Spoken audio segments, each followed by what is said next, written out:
Kongo yona kati Afrika na lisanga na bukasi na buyukani nde tokolunga ngo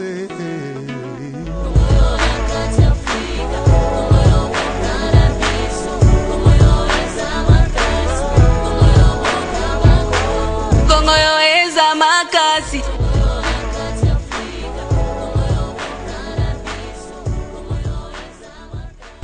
Bande Kobalanzi ya Horizon 33 mbote mingi pe esengo mingi ya kokota lisusu moko na lelo na bandako na bino poto ebana kosola na bino na tina basango etali bongo mboka na biso Kongo lolenge na lobaka tango isoke émission basango ekolo ezali bongo pona mwana nyonso oya bengami bongo congolais ye esengeli ko azana posa bongo ya kokabola makanisi na bayimboka basusu ba oyo penza bazwi pe occasion ya kokoma kati nesiko te kasi ye azwi ngolu ya kokoma na etando Horizon 33 pona kosolola na bino makambo ezali koleka na mboka na biso esengeli na ye bongo koya koyeba na kosolola na bayimboka na tina masolo etali mboka na biso lolenge na lobaka nazalaka penza na esengo na kotaka na bandako na bino na yake pai na bino poto solola na bino masolo etali mboka na biso Kongo mboka na biso Kongo ezali penza mboka monene ezali na mambo ebele ezali na masolo ebele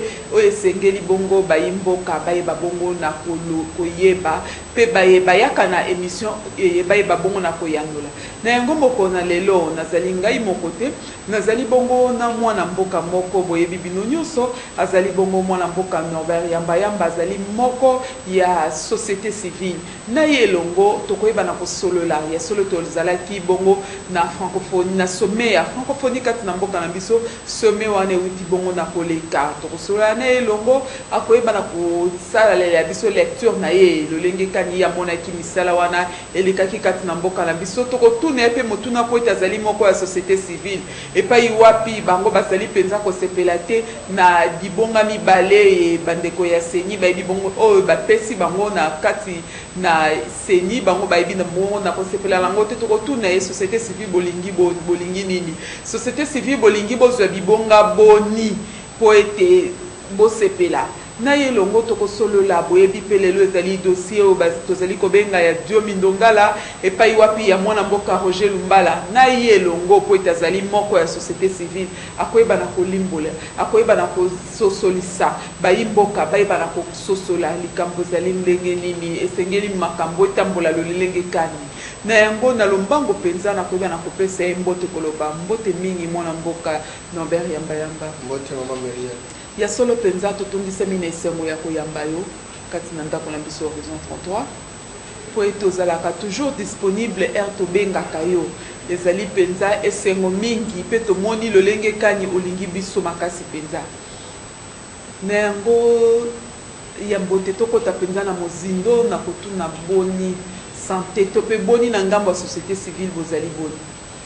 Merci maman, merci na ndeko kanisina nous bénissons la poto sur la maman moké na motali moka santé nanga ils en ont maman ça assez bien contrairement à ndé na zala dernièrement na zala l'hôpital sikoyo na ki ma kolongo pour la société civile comme na ça content nous sur société civile et ça mouvement l'association Congo ils en ont bien tant que bazo vivre tant que bayebi ki moka eza biso tant que bayebi ki moko pona bowenga il faut biso baso tokota na kati na banza santé za na malamu ya solo mwana mboka toyebaki bongo na kozala na 14e sommet ya francophonie kati na mboka na biso Congo soki tolobi totuna lecture nini osali po ete sommet oti kosila mingi bayike balobaki sommet wana mpenza ekozala bénéfique mpona mboka na biso Congo sommet sili yo lobi nini omoni merci maman pour la mutuna wana omoni ndengo ebelinga nalinga makambo moko oyo lobamaka sans que ba comprendre signifie makambo te sommet wana osamboka na biso sommet wana zalokola comment ekobimisa Congo sommet wana eza deuxième événement après événement en 74 à l'Iforemen, etc. Ils ont dit sommet à francophonie maman biso c'est un forum où ils ont réunir le quota le poto au français alors pays on a Koutani pour renforcer l'amitié entre nous renforcer l'expérience na bango bala qui ça va valeur au ya bango ils ont malam que yango sali malambo kana biso mais yango comme ma biso na développement comme tel mais mon amboka il faut qu'on dimisa mete ezambala liboso eloko ya soki ye sika moto nyonso azalaka na esengo ezala moke ezala monene mais soki ezambala liboso ezalaka eloko esengo kasi yango nayebi sur ok soki lelo kosala association et puis bato nyonso badeside baya kotala yo bandenge tosalela bamusike est ce que eza malamu mabe eza esengo te bato bayepa na yo soki balingi yo nde baye wana me bango nde bakopesa yo biloko bakolia te na kati ya ndako bango nde bakotongelo ndako te bango bakopesa mai te mwa impact moko so boyambi bato minene na mboka esaka mwa impact mpe ezali ya solo mopaya pa alesaka kolo ndako oyo ya francophonie kolia na biso ezali autour ya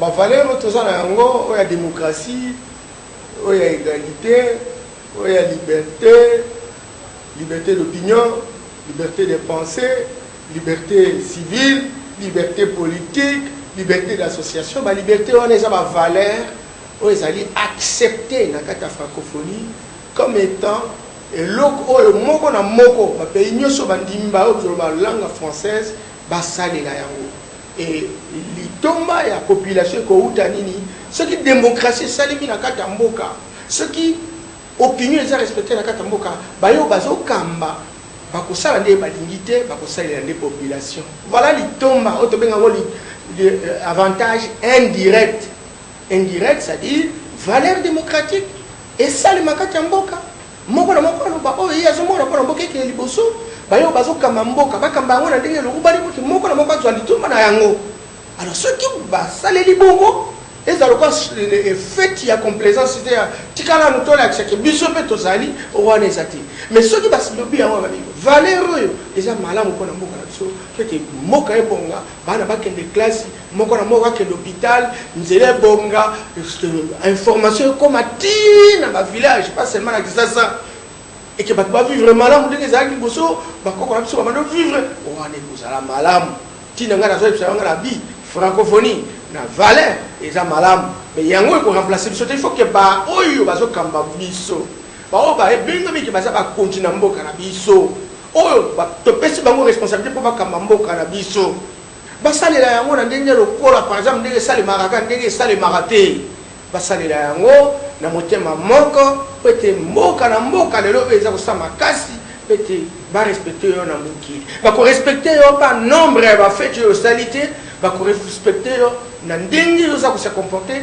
na ndenge oza kokamba mboka na yo na ndenge population na yo bazovivre malamu yango nde bakorespecte yo na mokili mais tokobetela ata baorganisateur maboko po ete misala wana eleki malamu mingi ata kozalaki te otalaki na bilili organisation ezalaki malamu coup de chapeau esalemi parce que organisation mpe ezala blague te koyamba bato modele wana oyebi protocole ezala mongulu que bon pour les Siribouis c'est que Zambia Koumisama etc. Omoni moi valeur là le président africain et bien il va ça la commentaire dans témoignage na bango maman moni ce que musala do salima maman ezali tomba mingi pesa honneur na bayo bazo ça musala ce côté par exemple était no ya ville na Gombe et place hôtel des ali place ba fandela ki bani tout ça comme banzila bani ça mais ce qu'on zole par exemple neti na boulevard et ozoki kitambo nzela ozo neto ça des États-Unis ozo maman biso bon ce qu'on appelle pays africain mususu bazana ngote alors bango ba ko respecter yo ce qui misala modèle wana ezali ezala wana to tiango na Gombe ni ezali boso mais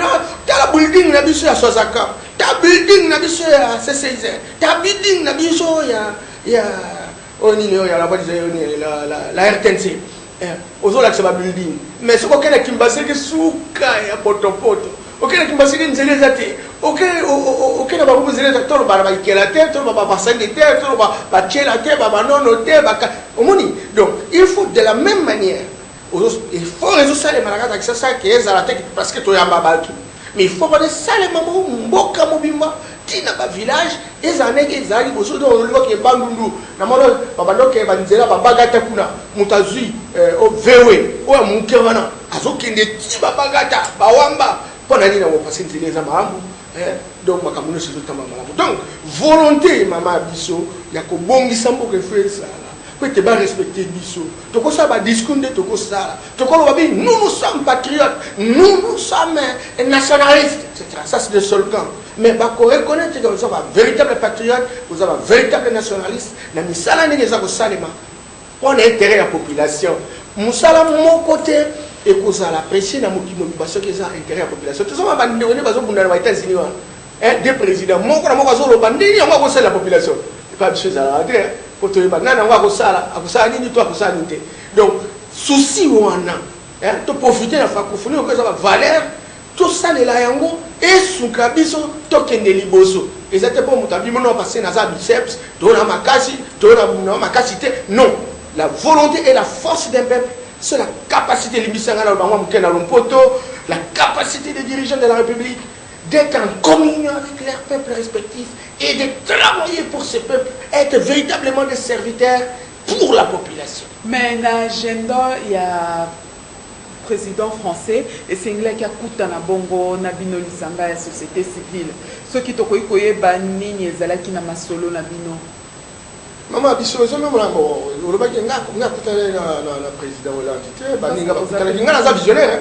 Il y a moins de différence. Il y a société civile, il y a des visionnaires. Moi, je vois 50 ans avant. Vous comprenez? Et puis, dans l'Inglaterre, etc. Pendant que le monde est président de la République. Pendant que le monde est président de la République, il y a société civile. Non, respect à Valère et à Moko dans l'examité. Y compris dans la société civile. Parce que ceux qui doivent pas. Non, je m'excuse beaucoup. Parce que ceux qui moko na moko valeur et moko na moko, na bande ça toko avancer. On dit mboka isa la couleur et la phase, oh yango etoza nango na kati.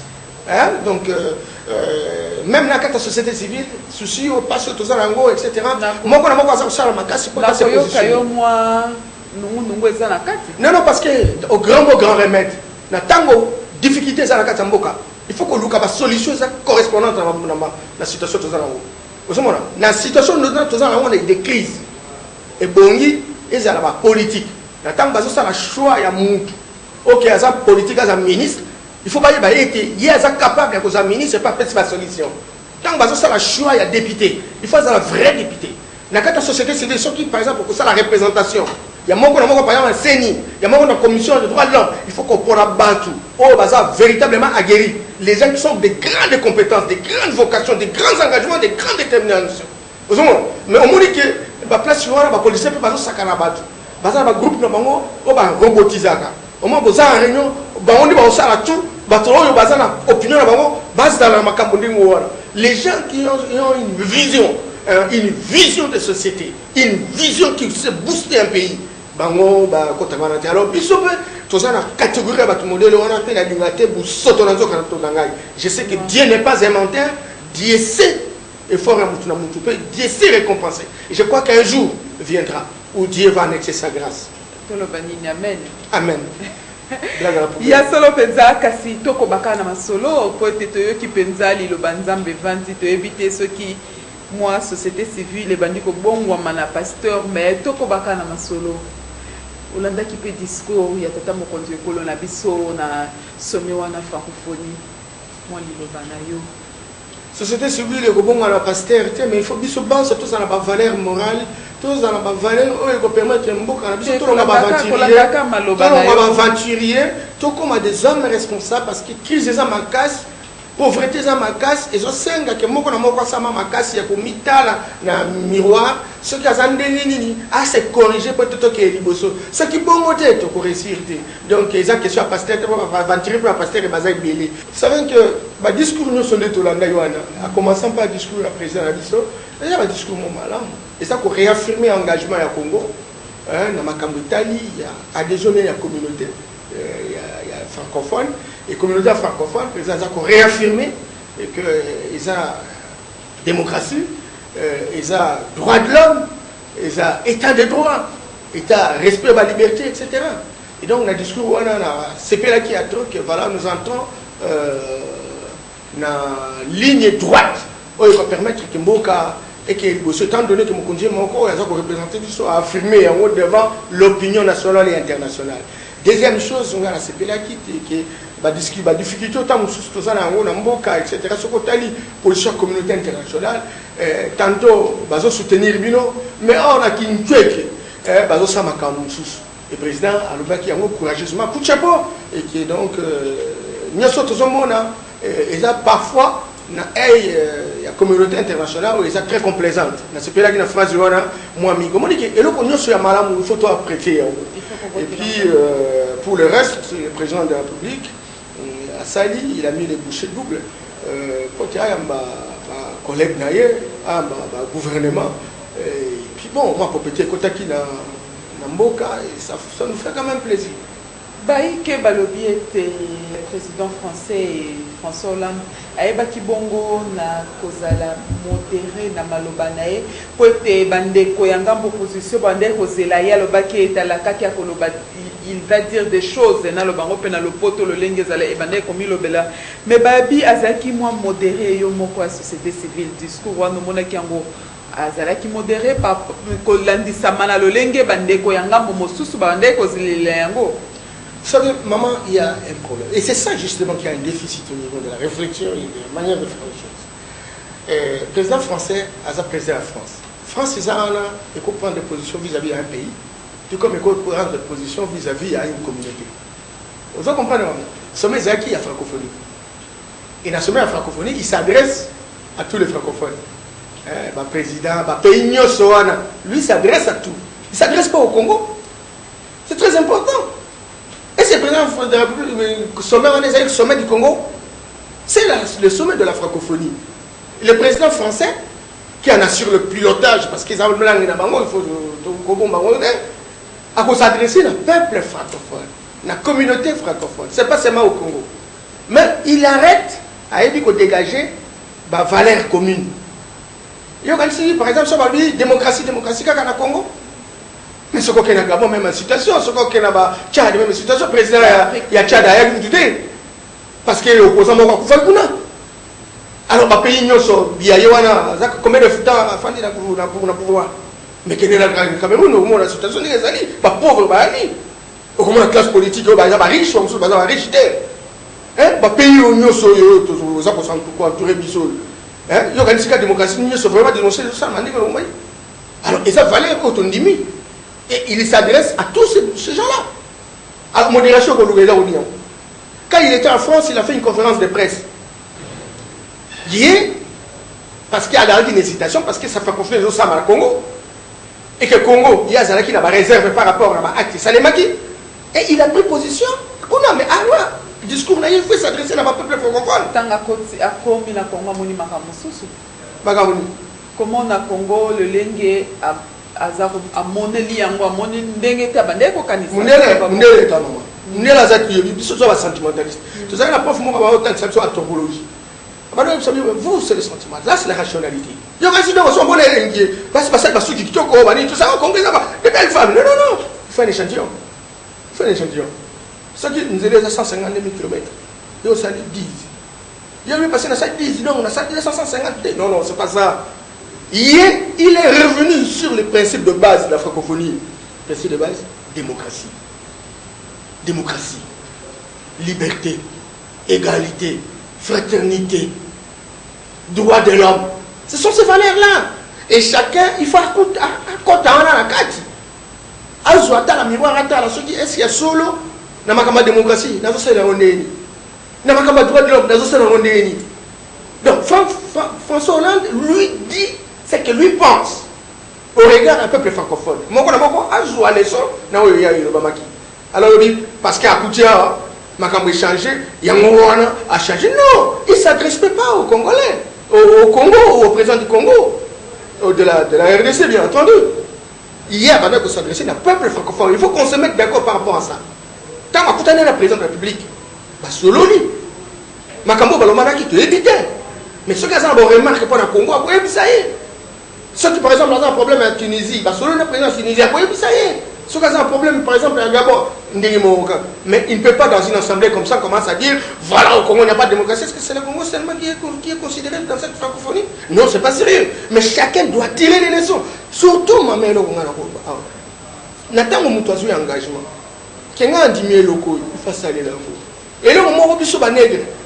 Va respecter la vie parce que car toi qui est là, alcool, cologambo. Yon dit mieux le corps. Au lieu de saluer l'amour, il faut saluer l'amour. Quand on critique, mais non, mais il pas ma bé. Vraiment, moi je n'ai jamais accepté que bébé sous biberon. Je n'ai jamais accepté ça. Mais je dis que ceux qui vont ligner va devoir respecter monsieur.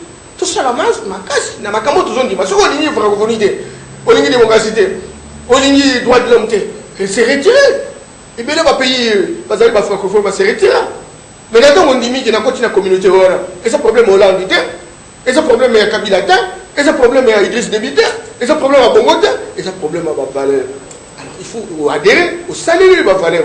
Il y a un mot de peuple là, mais ceux qui vont ça la Bavalère, et que ton peut cette impression que bon, tout ça la Bavalère. Tout ça la Bavalère. Non, non, c'est pas correct. Moi je pense qu'aujourd'hui, plus que jamais, il faut que le Rwanda ait la francophonie, et que va réaffirmer, ça même la déclaration, on va réaffirmer, on a du coup de chapeau, allons-y. Il faut que l'Afrique démontre à l'humanité que tout ça partout. Nous ne sommes pas un état d'animalité zéro. Parce que ma Camerounais, ils sont seulement en Afrique. C'est sérieux, mes amis, je me suis surtout l'Afrique subsaharienne. Ils ont maman biso. Parce que ma pays, au Maroc, Algérie, Mauritanie, Tunisie, maman, sont comme aux Apoto. Aux Apoto, mais ma richesse, c'est notre bisoté. Bisoté, là, ma Cambébélé. Alors, on dirait race noire, c'est un problème. Non, écoutez, je ne crois pas à ça. Mais je crois qu'il faut qu'à un moment donné, sentiment, il y a pour ça, là, le contraire, et ça là. C'est ça en fait. Il y a solo penza, kasi maman ya likambo mususu peza, le lenge tozali koloba tango nyoso na émission tozali koya likambo ya Est kino lelo rapport ya ONU bayebi bongo na koloba ete Rwanda participer Uganda babipe Uganda peza lika ko soutenir M23. Tout ça la koboni na mboka Congo. Tout ça la nini to pe motema monene tozali na yango. To lembisa yango to changer stratégie. Boni wa mitema minene bani to sa mitema minene. Oya kobina osako sakara koseka papamba. Congolais na koyamba, attention koyamba. To boite. Congolais na bolingo. Non. Baya oyamba muto ya ko dominer te. Na tango yambiye, yambaye, mais atikala muto asa sous-loger. Aya muto ya ko remplacer na ndaku na yo te mama biso. On est comme bisoba. Et ça pour y matin. Eh bien alors, pourquoi on crée des États? On crée des États pourquoi, maman? Pourquoi il y a des budgets? Pourquoi il y a des programmes gouvernementaux? C'est parce qu'effectivement, pour confronter aux problèmes qui existent. Pas de problème, nous allons mis, y compris la sécurité, qui est devenue le 9e pilier. Il y a ma Italie, il y a des CRP. Le gouvernement de la République a reconnu ça, la sécurité. Il faut se battre pour construire la dynamique de la paix. Réduire l'insécurité, dégonfler tout ce qui est insécurité. Et c'est comme ça qu'il y a de l'argent pour cela. C'est comme ça que tout ça va militaire. C'est comme ça que tout ça n'a pas soldat. C'est comme ça que tout ça peut équiper, tout ça pour s'équiper pour tout ça, armes et des guerres, etc. Alors si vous êtes attaqué, au Salani,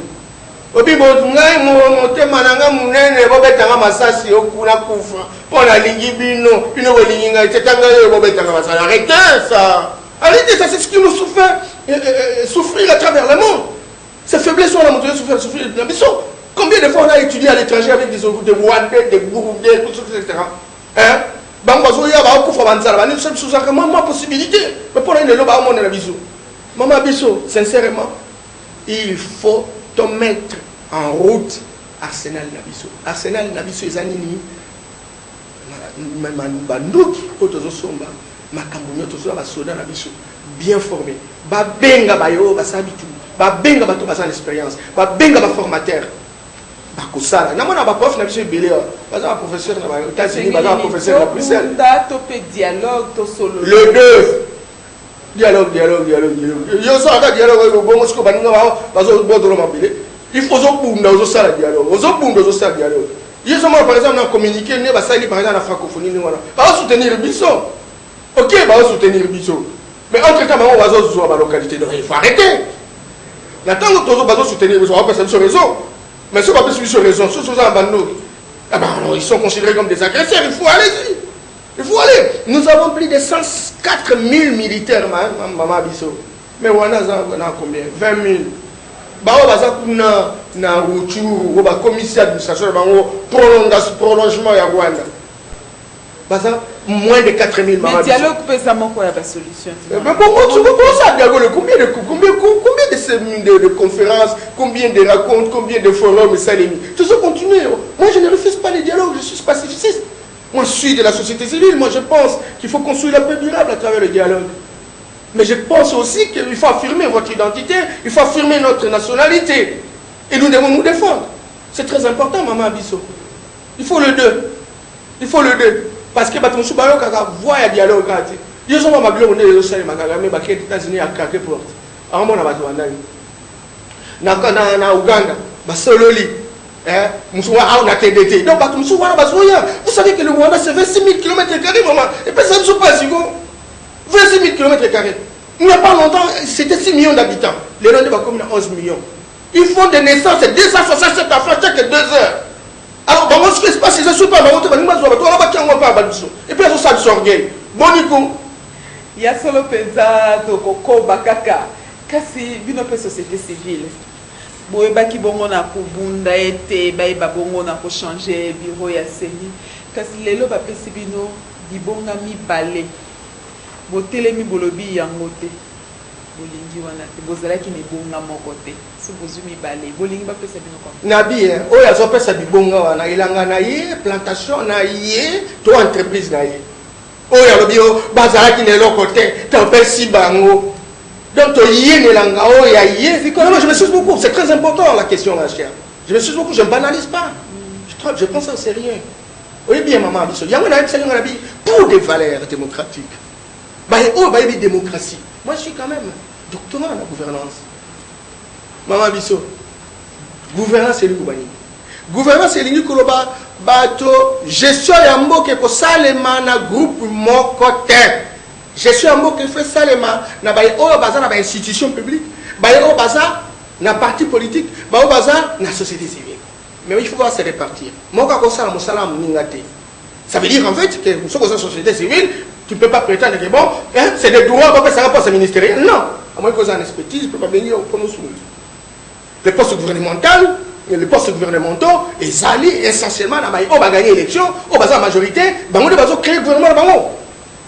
Les partis politiques, mission de Mamou Ezali, conquérir, exercer le pouvoir. Société civile, et ça, mon salaire, il y a éducation, mon salaire, contrôler l'action gouvernementale. Société civile, mon salaire, éducation électorale. Société civile, mon salaire, droit de l'homme. Société civile, mon salaire, kobunda poti population, ali abiloko. Kobunda poti nzele salema. Kobunda. Alors, dans la répartition, il y a ce qu'on appelle des institutions d'appui à la démocratie. Institution où il y a pour appuyer la démocratie. Mais dans le jeu, il y a deux acteurs de jeu. Il y a le gouvernement de la République, représenté par la majorité. Il y a la partie politique, et ça jeu. Mais il faut un arbitre. L'arbitre, c'est la société civile. Et la société civile, en réalité, il y a CNI, où il y a l'élection, et ça, ministère intérieur. Il semble que le ministère intérieur a sa garantie dans l'opposition. Alors, il y a créé de manière consensuelle, CNI. Mais il y a une élection. Il y a un droit de l'homme. Et c'est la société civile. Et maintenant, il y a un joueur. Il y a un joueur, il y a un arbitre. C'est ça le grand problème. Arbitre, il fait ça la société civile. Moi, je vais vous dire, monsieur Mbamba, la société civile, c'est vrai. Il y a la démocratie, c'est un état d'esprit, maman Bisso. N'attend aux la politique, aux classe politique. Et puis aux la société civile, aux c'est de l'immoralité, c'est de l'irresponsabilité. Ce n'est pas vrai, jouer le vrai jeu.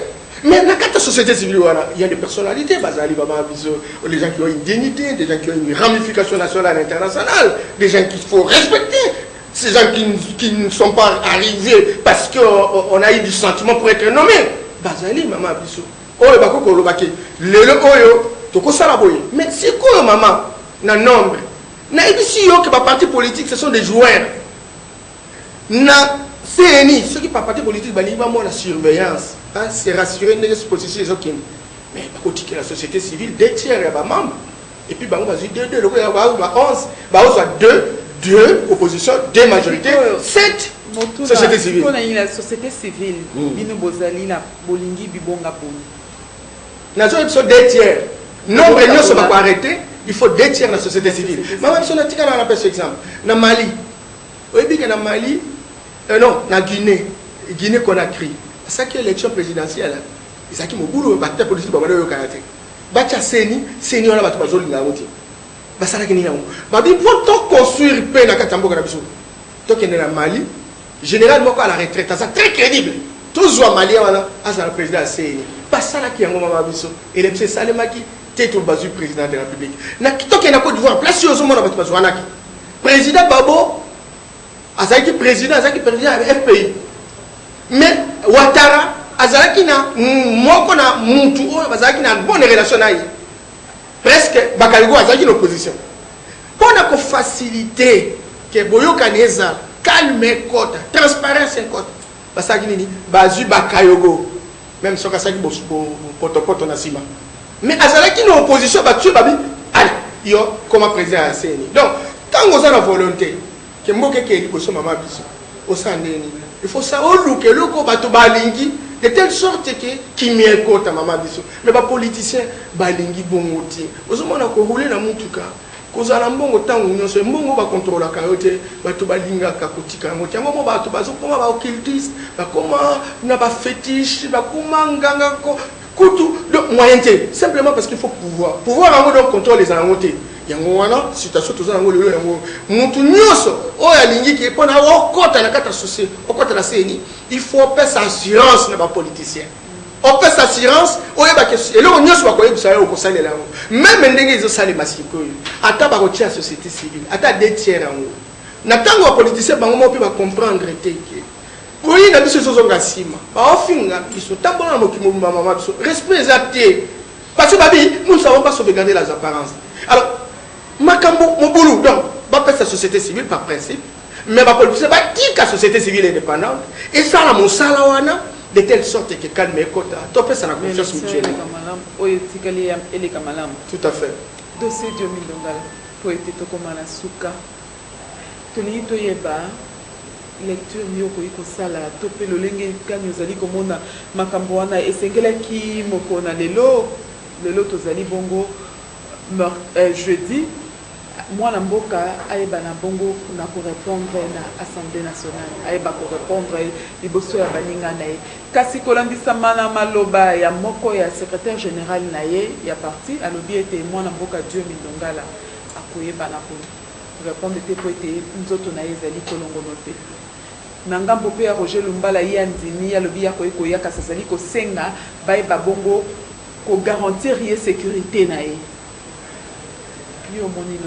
Maman biso Diomé okima soutien azali ako kende kaka le corps a du courage afin d'akimiter ako se expliquer c'est ça aussi la démocratie.